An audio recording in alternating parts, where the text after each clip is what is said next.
I want to start by giving thanks to my family and friends for all of the support you guys give me. I want to thank the judge and the prosecutors, and most importantly, I want to thank God for everything He has done and in the works of doing for me. During the beginning of this new chapter of my life, I was so hurt and angry. I felt so betrayed, knowing that the guy I once loved before could be capable of doing something so ignorant. Nightmares of August 4th would replay in my mind, waking me up out of my sleep. I was so depressed, so speechless, glued to the bed daily for 32 days straight, and every day I would ask myself the same question: why me? Now I realize that God puts us through suffering to bring us closer to Him, to refine us, give us hope, and build our strength. After coming out of depression, I started praying more and putting my trust and faith into God more. And that's when He opened up my eyes to it all. I had to let go of all that hurt and hate because my forgiveness is connected to my healing. So I opened up my heart and I let go of the pain I was holding on to, and I forgave. My life has drastically changed completely. The girl I once was before is no longer here with us today.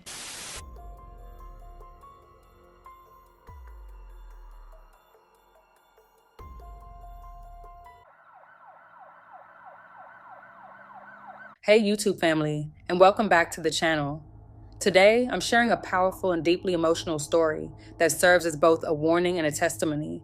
This is the heartbreaking journey of a young woman who found herself caught in the terrifying cycle of domestic violence at the hands of her ex-boyfriend, an individual who, truthfully, was never deserving of her in the first place. Not mentally, not spiritually, and certainly not financially.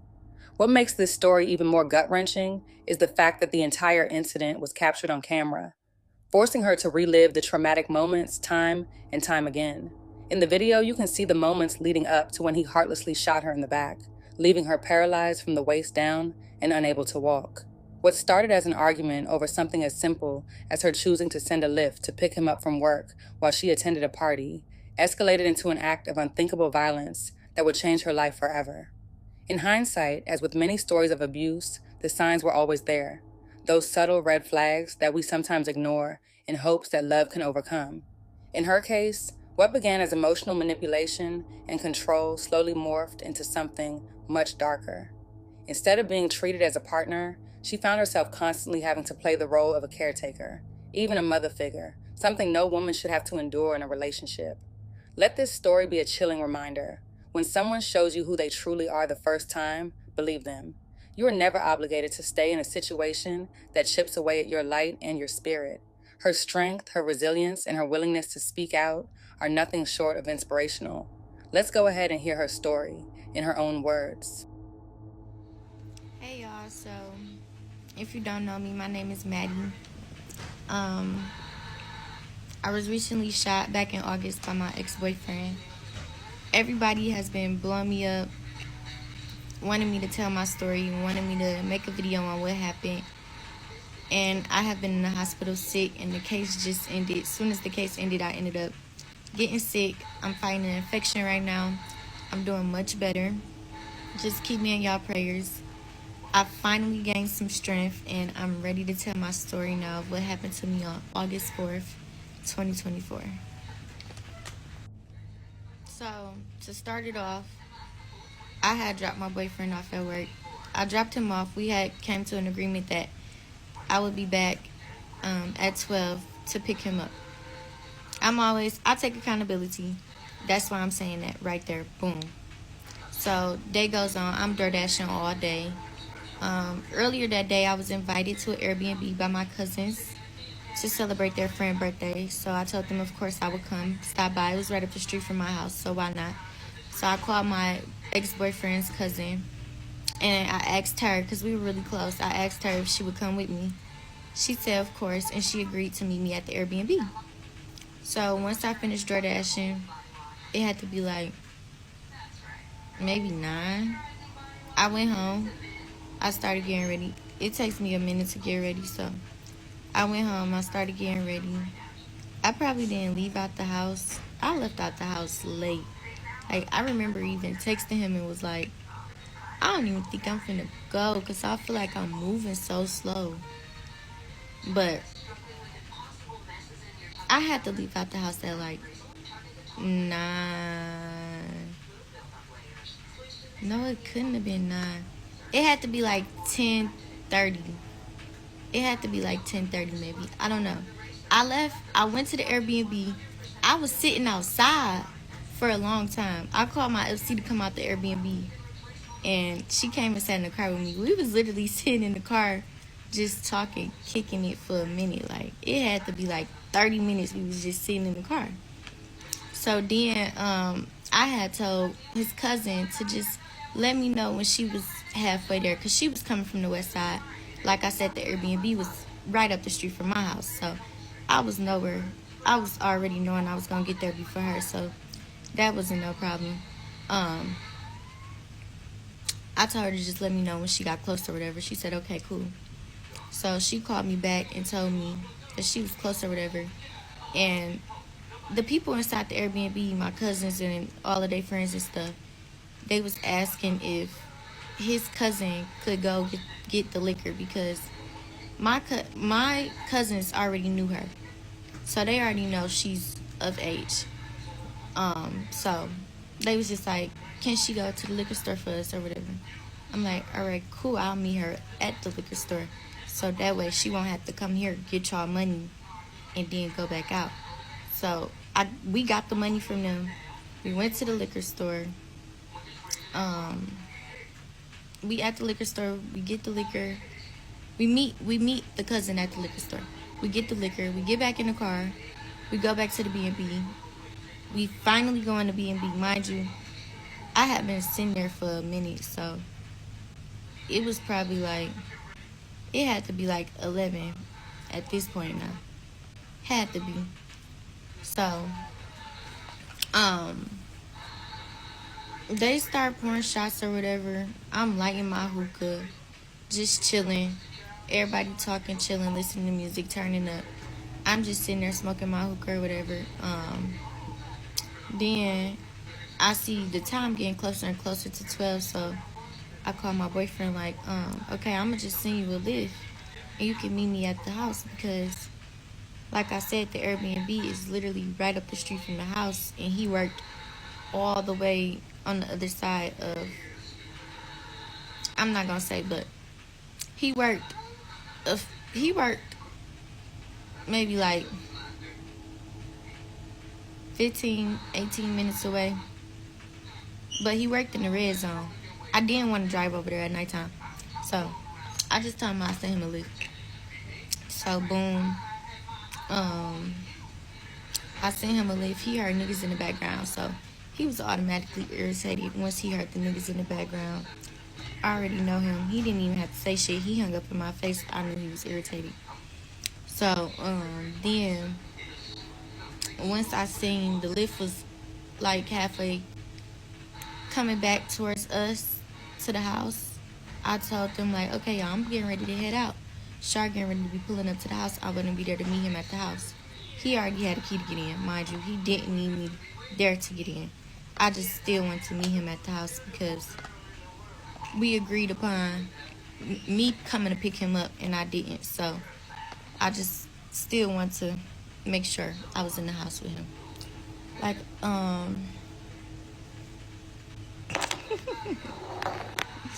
can't do this shit. I'm irritated.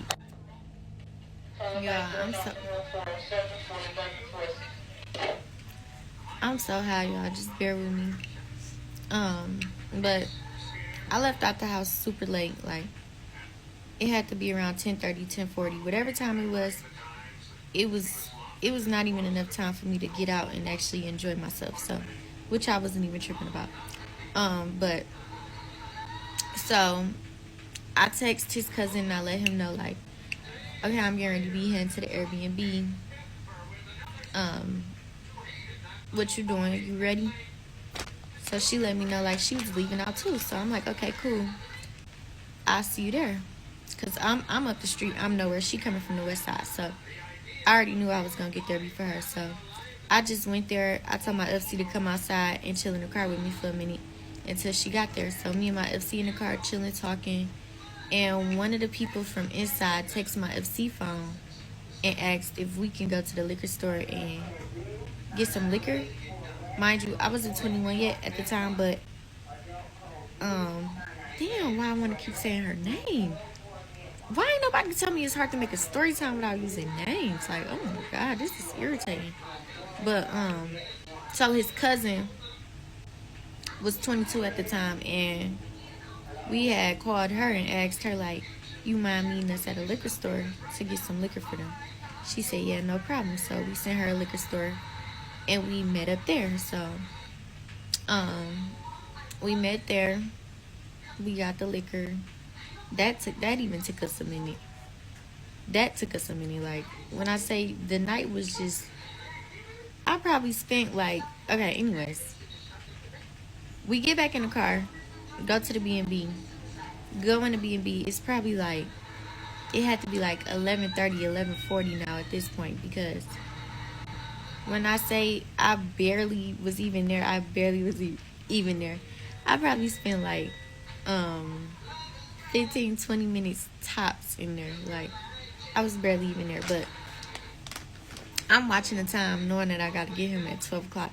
So I call him and I tell him, I already had it in the back of my head, like, okay, I'm going to have to send him a lift because I don't want him to be waiting or whatever. And so I called him and I said, I'm sorry, I'm going to have to send you a lift. And he heard some niggas in the background.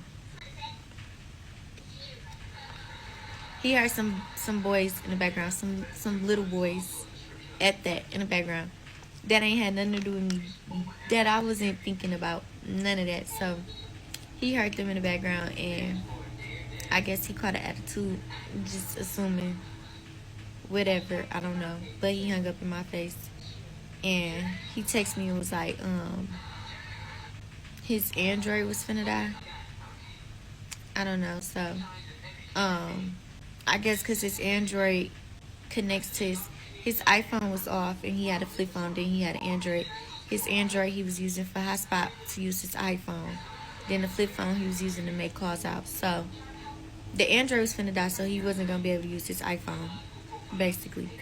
So I told him like, okay, the lift should be pulling up anytime soon now. I'm gonna meet you at the crib. So boom, I'm watching the lift. He getting the lift. They on their way to the house. I'm telling him like, okay, y'all, I love y'all. I'm getting ready to leave. I love y'all. Be safe. He getting ready to pull up to the house, so I'm gonna just meet him there. So boom. His cousin like, okay, Matt, I'm gonna leave out with you too. Come on, let's go. So we tell each other we love each other and bye. We say, she get in her car, I get in my car. She tell me like, I'm gonna follow you up until the freeway street. So I stay off the main street. She followed me all the way up the main street, and then she turned off at the other main street that crosses the main street, and she turned off to go get on the freeway. So from there, I pulled straight up to the house, like literally straight up to the house. He was literally pulling straight up to the house too. He beat me there, but I was literally pulling up right behind him. So the door was still wide open because he had literally just walked in. And so he came straight back out once he seen I pulled up, and he was like, let me use the car. I'm finna go to the gas station or whatever. And I'm like, all right, come on, get in. I'll drive you. So he get in the car. I go up to the gas station. Mind you, his phone off with his money on it. So he hopped straight out. Like, I was going to ask if he needed some money or something, but he hopped straight out, literally, went in the gas station. I could tell he had an attitude, mind you. Ben could tell. Hopped straight out, went to the gas station, came right back out. He went in the gas station, made a call, came back out, still on the call. On the call, mind you. Call. Okay, y'all, so this part 2. Please excuse me on part 1. I was so tired, like, I did not feel good at all. I was just literally trying to push through it. I had remade it over and over again because I was mentioning names, which I did not want to do. Like, that was not the goal. I was not trying to mention nobody's name. I was cussing. I wasn't trying to do that neither. So I just kept remaking it and putting it in my drafts. Come to find out, I posted the wrong one. I posted and went to sleep. I didn't even know what I posted. I had to take a nap because I felt terrible. But I do want to apologize for saying his name.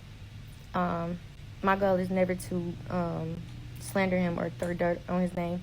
I just want to bring awareness to what he did to me, because a lot of people still don't even know what he did to me, and a lot of his family members are still accusing me of wrongfully convicting him of something that he didn't do. And I have evidence, which we're going to get to that too. But yeah, just excuse me in the way I was messing up the story. Not messing up the story, but repeating the same thing. I don't know what I did, but I think I left off at his cousin followed me down the main street, then turned off to the other main street to go get on the freeway. So then I pulled up to the house. As soon as I'm pulling up, he literally just had got there. So he came straight out and he asked me like, let me see the car keys. I want to go to the store. So I told him like, come on, get in, I'll drive. So boom, we on our way to the gas station. I could tell he mad. His energy just off the tail. Like, he didn't say anything to me. I think I asked him how was work, and he gave me like a dry response or something. So I just argued off it. He had attitude. So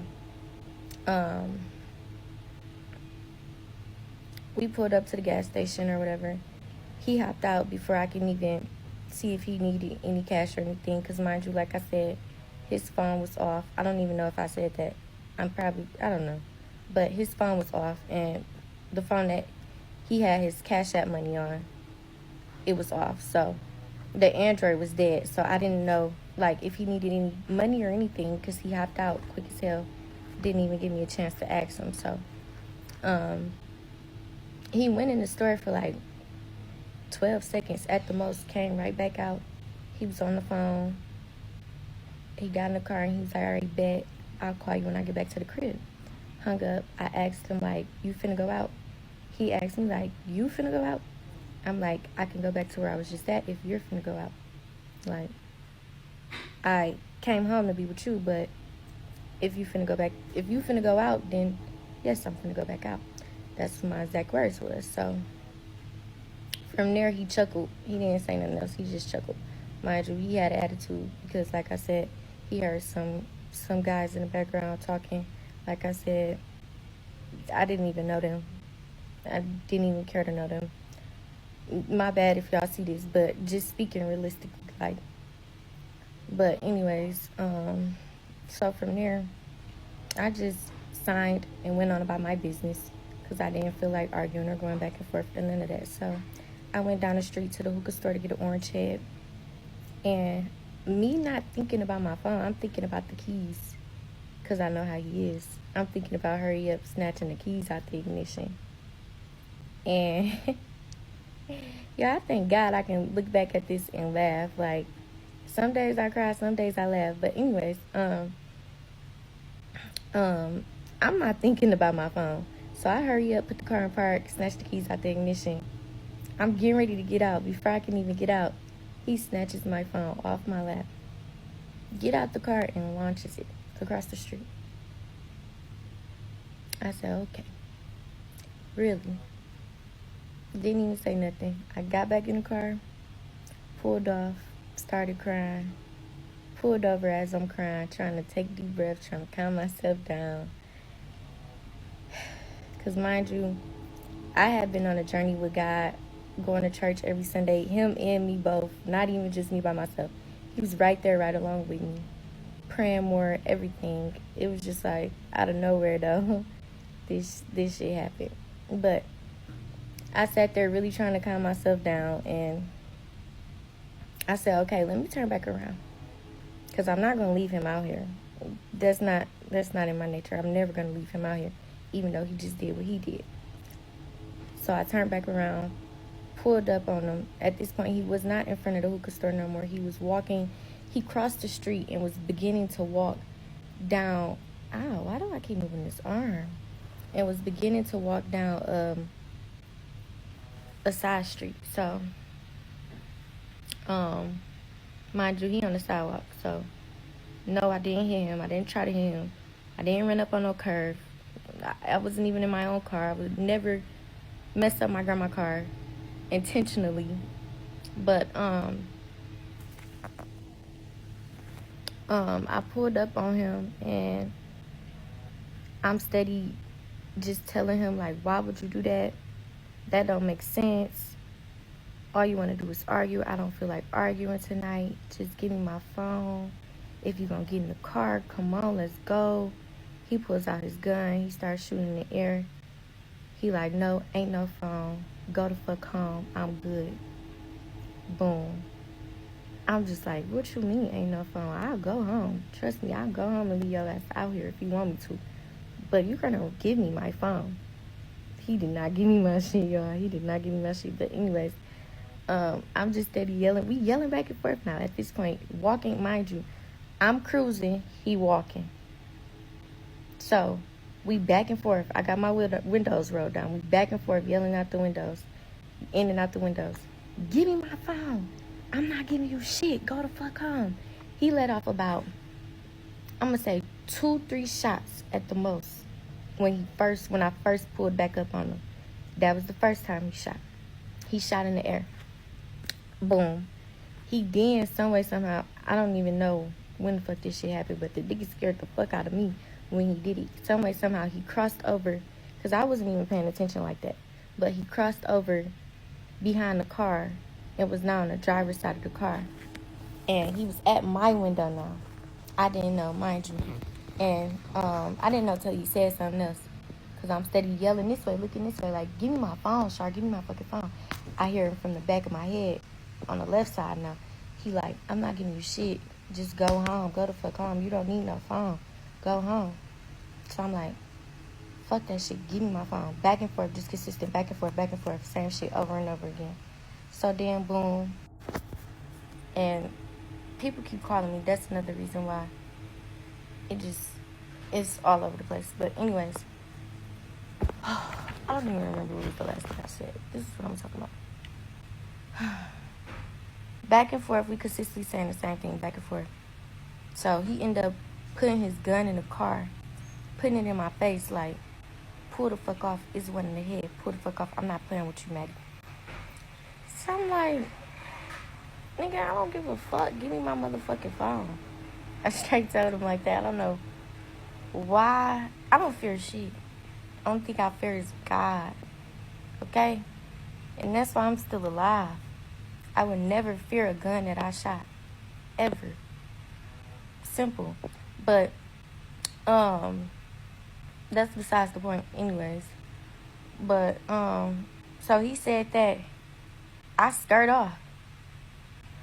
I guess, I don't know what he thought, but I skirt off. I didn't even skirt off, but like, my foot was on the gas. I definitely pulled off. And I said, like, I don't give a fuck. Move that shit out my face, Shark. Oh, I'm about to get irritated, bro. Anyways, because I already just said it, so shit, fuck it. So, I tell him, like, move it out my face, bro. And I pulled off a little bit. That's when he let it go. I think it was about, like, 4 shots. 2 of them hit me. Soon as I got shot, I instantly went numb. Mind you, I was driving. My foot was on the gas, so as soon as I went numb, I lost all control. I crashed into a truck.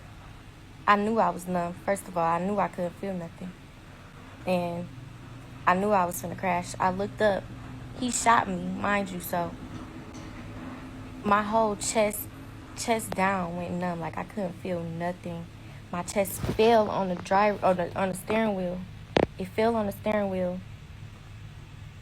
And the steering wheel turned to the right. Okay, I'm trying to hurry up and finish this now because y'all keep asking for part 2. And I know once y'all see part 2, y'all gonna be like, all right, bitch, we need you to finish. So, why do I keep cussing? I think that was the problem too. Earlier, I was trying to talk so proper. because you just never know who see what on the internet. And I'm just trying to put a different image out there for myself. Like, bro, going through a situation like this really will change you. But that's a different story. Anyways, soon as the bullets hit me, I crashed. I instantly crashed. My body fell, my torso, my chest, everything fell directly on the steering wheel. The steering wheel swerved to the right. I looked up, and it felt like it happened in slow motion, but in the video, shit was fast as hell. I looked up, I just seen the truck. Like, then the airbags, all the airbags, boom. Then from there, the car had started smoking, so I'm yelling out for him to come help me, like, I'm just gonna call him Tomato. Tomato, Tomato, Tomato, come help me, come help me. Come help me, the car's smoking, I can't move, I can't feel nothing, I'm paralyzed. I can't feel nothing. So he ran over to the car. And my guess is, at that point, that's when he threw the gun, because it did take him a little minute to get to me. But, because after he got to me, he never left my side after that. So he ran over to the car, and shit, after that, I'm telling him, like, I can't walk, I can't feel, I'm paralyzed. You're gonna have to call the EMS. Like, this shit is real. You hit me, I'm hit. So then from there, he tried to get me out. I guess he thought I was bullshitting. He thought I could walk. I couldn't. He let me fall on the ground. I'm telling him, like, what the fuck, Shar, you dropping me? I got bullets in me, like, you can make this. Oh, why do I keep saying his name? I'm so irritated.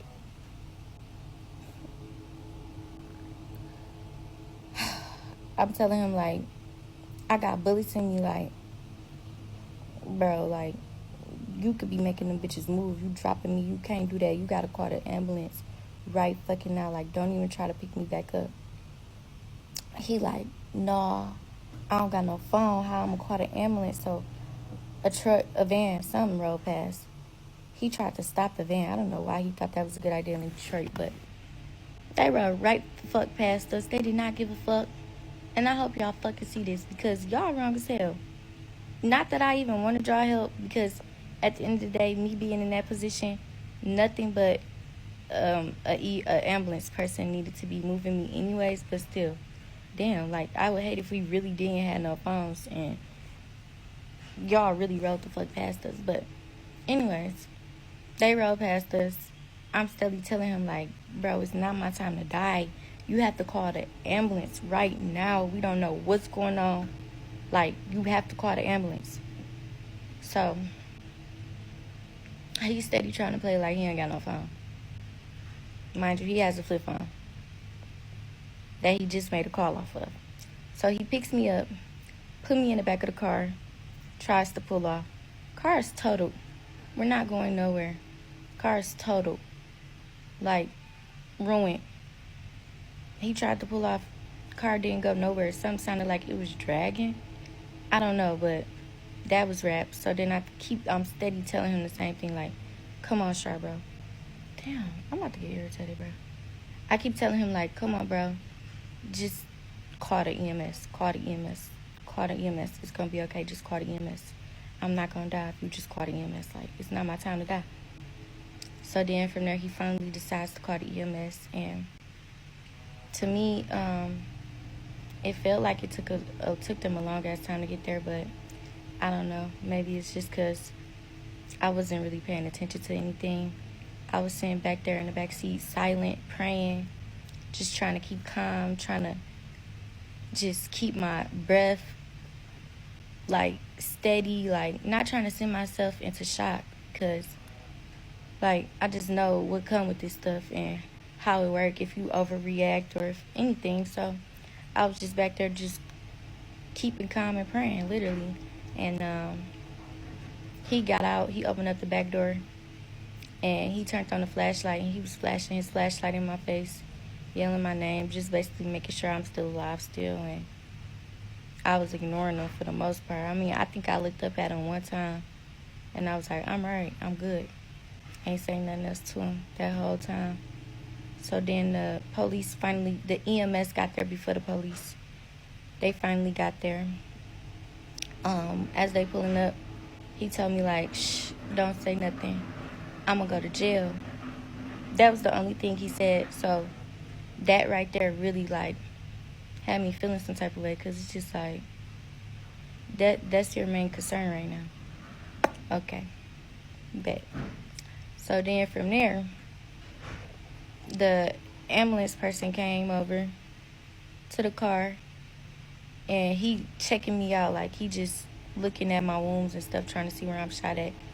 Then he put the call in, like he asked him how old I am. He told him 20 years old. He put the call in like 20-year-old female, 2 gunshot wounds, one to the shoulder, one to the hip. So automatically right then and there I started panicking, because I'm like, damn, shot not once but twice. What the fuck? And I'm 98 pounds. Mind you, I was not drinking this night. And I thank the Lord that I wasn't, because if you know what alcohol do to you when you bleed, I probably would have not made it. And so then from there, like I said, I started panicking, because I never expected that I was shot twice. And I wasn't even thinking that the situation was as severe as it was, honestly. Like, I never thought, oh, I'm never going to be able to walk again. I'm skipping too far ahead. Hold on. Anyways, I get in the ambulance. They put me in the ambulance. The police is now here. We getting ready to pull off, but the police come to the back of the EMS truck, and she's like, this young man out here said he's with you. He wants to ride. I said, no, he's the one who shot me. Definitely not. And I turned to the guy next to me and I said, call my grandma. And so then they shut the doors. And we got the fuck on. He was like, you going to St. John? I said, please don't take me to St. John. Please don't take me to St. John. They kill people there. He said, this is a trauma, ma'am. You have to go to St. John. I said, please, no, don't take me to St. John. Please. Begging him, crying the whole way there, like, don't take me to St. John. They called my grandma. I gave them the number. They call her. They not telling her over the phone, like, what happened. Mind you, she out of town, so I don't even know why I told them to call her, but that was really, like, one of the only people whose number I knew by heart next to his. So it was like, call my grandma. She gonna have to call my people for me. So I arrived to the hospital. From there, they started cutting off all my clothes. They started locating my injury. They started asking me if I could feel this, if I could feel that.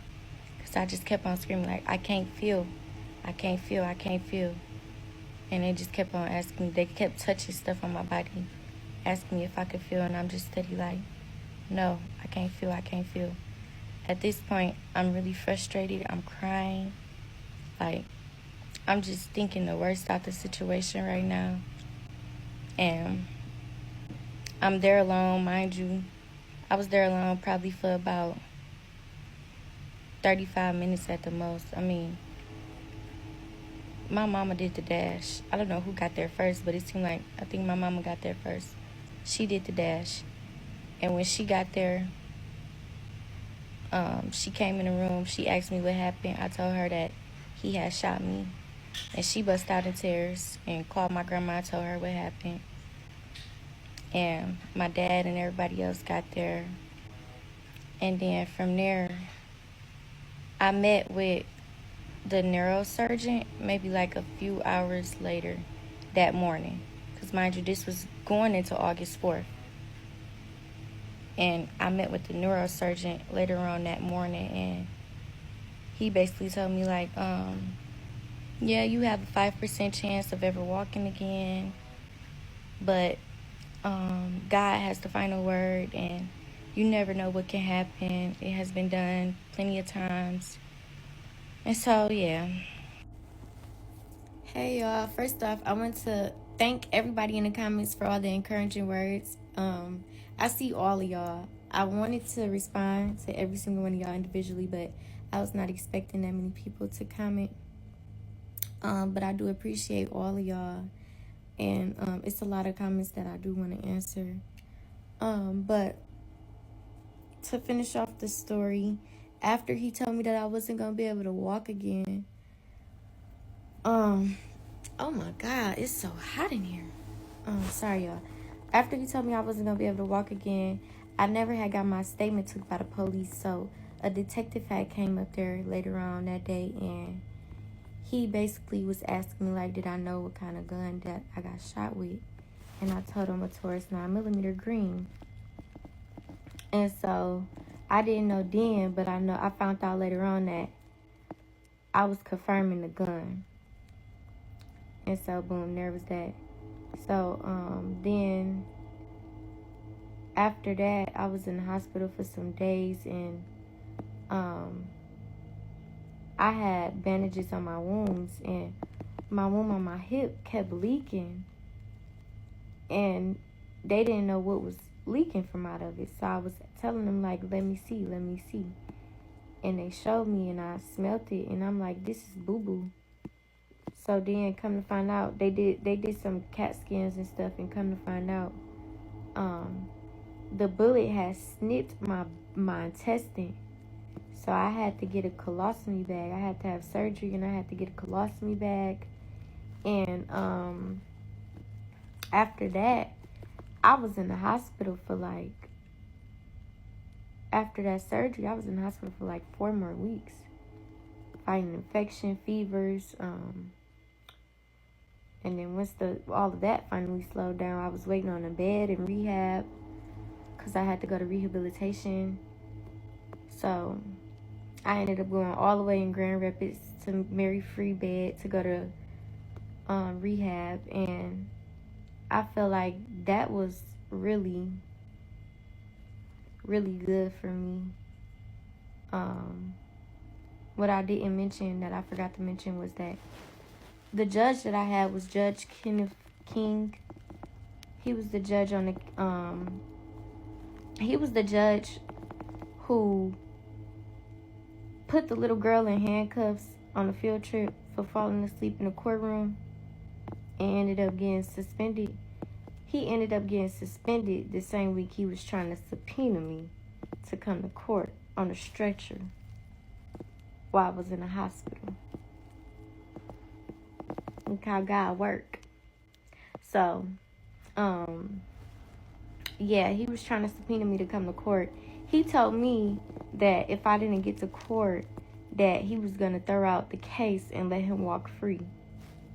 So, yeah, ate him up with that one. But, anyways, what else happened?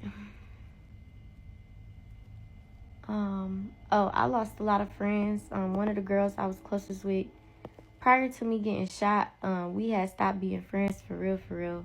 But she had started posting me or stuff. Like, I don't know why people do that, but she did. She started posting me once she found out that I was hurt or whatever, saying like, you know, I hope you're okay, whatever, I love you, da-da-da-da. I don't know what was said, actually, but I was just told that she did post me. But she went around and told everybody that I got shot. He shot the car up because I was in the car with a nigga. Went around and told everybody that, like, her friends that I share mutual friends with. It was just a lot. Like, it was a lot of weird shit, a lot of funny shit. So I lost a lot of friends. Not even only because of that, just like this whole situation, you will lose a lot of friends. Like, don't expect nobody who used to be your friend to be there for you. Like, I see a lot of people saying they're going through something like this right now, or something similar. I see a lot of people saying that in the comments, and all I gotta say is, put your faith in God and nobody else. Don't look or depend on nobody else, because when it's really time and when you really need somebody, ain't nobody gonna be there. Don't think you got a friend, because you probably don't. You just better off thinking you don't, just so you won't get your hopes up. Because I was crying, sad, and depressed many days, because when I first got home, I thought I had a friend. I ain't have nothing. Not a friend, not a family member, not a nothing. Wasn't nobody coming unless I was paying. Unless my grandma was paying. Literally. Nobody was coming to hang with me for free. So, just keep that in the back of your head if you ever go through something like this or going through something like this. I have video footage. I don't know if I want to post that. It could be too brutal. Now that I see people saying, I seen somebody said they got shot in the head. I seen somebody else saying they're going through something similar to this. I don't know if I want to post it because it could be too brutal, but I mean, if y'all want to see it, let me know. Y'all can comment and say if y'all want to see it. I'll put it in the next post. I promise I'm not going to take too long to post it. It's a lot. Man, it's a lot. We done been through a lot. Somebody asked, is he in jail? Yes, the last day of the case was last Wednesday. I had to make an impact speech in front of everybody, and he had a lot of people in there for him. And I had my little army, okay? I had my little army. It was about 10 of us at the most, but that's all I need. The mighty 10, okay? And it was hella people in there for him, but that did not stop me.